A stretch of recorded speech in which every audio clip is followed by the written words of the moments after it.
Dear students, in the previous video, we came to know that the protagonist of the story, Charlie, had reached the third level.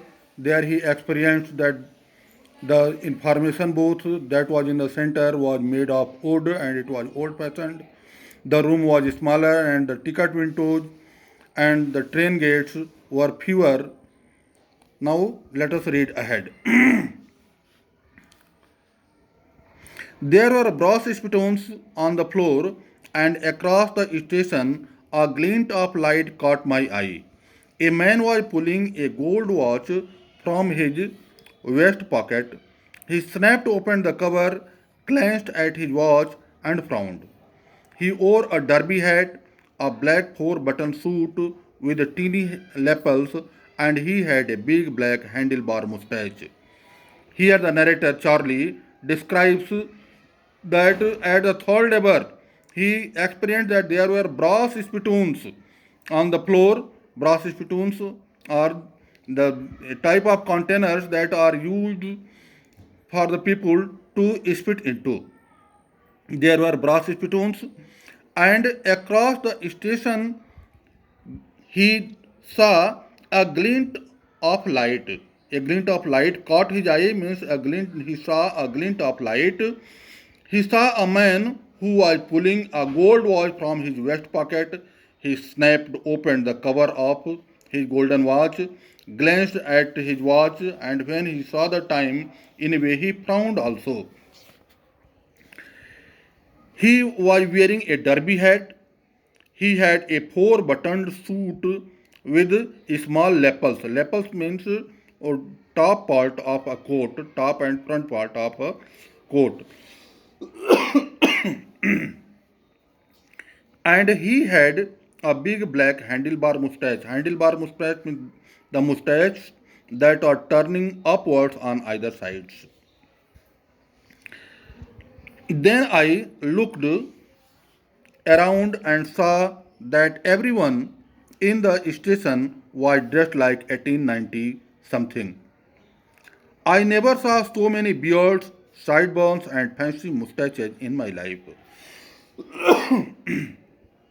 Then the narrator came to know that every person, whomever he saw there, appeared that all of them were dressed like 1890 something. Throughout his life, he had never seen so many beards and sideburns. Sideburns are the hair that are grown on either side of the face in front of the ears. And they had fancy mustaches. Also, he saw a lady. A woman walked in through the train gate. She wore a dress with leg go mutton sleeves and skirts to the top of her buttoned shoes. Here it describes that he saw a lady who came out of a train gate. She had tight sleeves. She had put on tight sleeves, and the skirt that she was wearing was not a half skirt, but it was a full skirt that reached to her high buttoned shoes. Back of her, out on the tracks, I caught a glimpse of a locomotive, a very small courier and eyed locomotive with a funnel shaped stack, and then I knew. Then the narrator came out and he saw there was a locomotive. It was very small, not it was big like the locomotives of these days or the train engines of these days.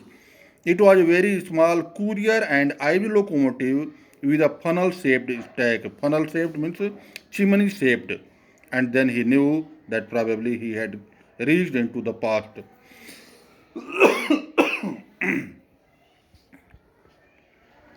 To make sure, I walked over to a newsboy and glanced at the stack of papers at his feet. It was the world, and the world had not been published for years. The lead story said something about President Cleveland. I have found that front page since in the public library files and it was printed June 11, 1894.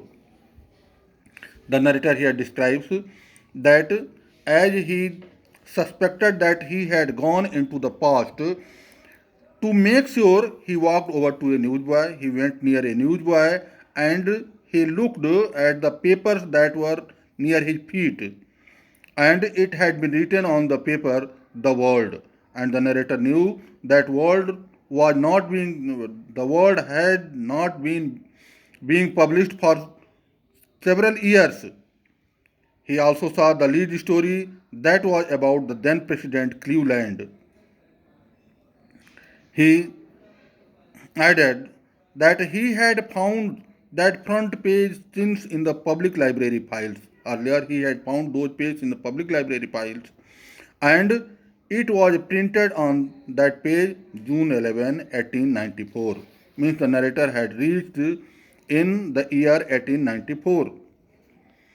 I turned toward the ticket windows, knowing that here, on the third level at Grand Central, I could buy tickets that would take Louisa and me anywhere in the United States we wanted to go. In the year 1894, and I wanted two tickets to Galesburg, Illinois. The narrator here describes that he turned to the ticket windows because he knew that from there he could buy tickets that could take him and his wife Lucia anywhere in the United States, and he wanted to take a ticket for the Galesburg, Illinois. He wanted to take the ticket for him and for his wife.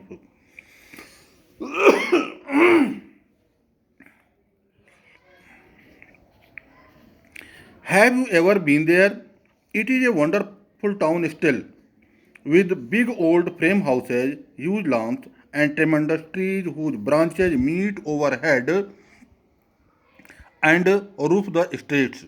The narrator describes, he asks a question, if any of us or we have been there. He describes that it is a wonderful town. Galesburg, Illinois is a wonderful town with big old frame houses. There are frame houses, old frame houses. There are huge lawns and huge trees on either side of the roads, and their branches roof the streets. They meet overhead and roof the streets. And in 1894, summer evenings were twice as long, and people sat out on their lawns, the men smoking cigars and talking quietly, the women waving palm leaf fans with the fireflies all around in peaceful world. The narrator, Charlie, here describes that in 1894, summer evenings were quite long. They were twice as long as the evenings of the day, and the people there sat out on their lawns, they smoked cigars, and the ladies waved palm leaf fans. There were fireflies all around in the peaceful world. To be back there with the First World War still 20 years off and World War II over 4 years in the future, I wanted two tickets for that. The narrator says that it was still there because the First World War that started in 1914 was 20 years ahead, and the Second World War was approximately 40 years ahead of them. He wanted two tickets for Galesburg, Illinois for him and his wife. Dear students, remaining in the next video.